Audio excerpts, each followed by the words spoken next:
Old Boinpally division BJP అభ్యర్థి తిరుపతిని అత్యధిక మెజార్టీతో గెలిపించాలని మాజీ ఎమ్మెల్యే రాష్ట్ర బీజేపీ నాయకురాలు బొడిగి శోభ ఓటర్లకు విజ్ఞప్తి చేశారు.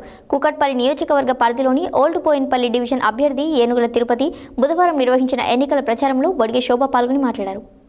కుకట్పల్లి నియోజకవర్గ పరిధిలోని ఓల్డ్ బోయిన్పల్లి డివిజన్ బీజేపీ అభ్యర్థి ఏనుగుల తిరుపతి బుధవారం నిర్వహించిన ఎన్నికల ప్రచారంలో మాజీ ఎమ్మెల్యే రాష్ట్ర బీజేపీ నాయకురాలు బొడిగే శోభ ముఖ్య అతిథిగా పాల్గొని ఇంటింటి ప్రచారం నిర్వహించి బీజేపీ అభ్యర్థి ఏనుగుల తిరుపతిని గెలిపించాలని ఓటర్లను కోరారు.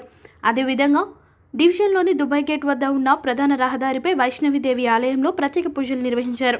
ఈ కార్యక్రమంలో ప్రముఖ వ్యాపారవేత్త పీవీఎన్ క్లేవ్ కాలనీ అధ్యక్షుడు వేణుగోపాల్, పుల్లా ప్రేమ్ కుమార్, స్థానిక కుర్మా సంఘ ప్రధాన కార్యదర్శి G Srinivasulu, software engineer Sabari Girish, Kanaparthi Kiran Kumar, division incharge Punna Lohati, BJP నాయకులు పల్లా కుమార్, తేల వెంకట్ పంత్ పటేల్, నియోజకవర్గ convener K Ravikumar Goud, Raju Goud, division అధ్యక్షుడు సంతోష్ గౌడ్, అత్యధిక సంఖ్యలో మహిళలు ఈ ప్రచారంలో పాల్గొన్నారు.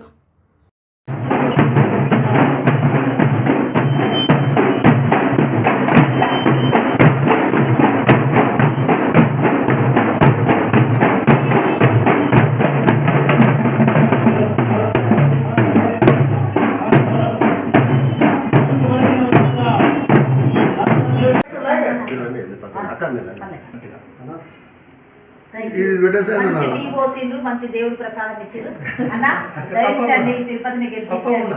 మీకు అనుకూలంగా ఉంటారు, రావాలి కంపల్సరీ. పెట్టుకో, ఇంట్లోకే పోదాం, ఇంట్లో టెంపుల్ అంటున్నాం. మరి సోషల్ వైరల్ కావాలి.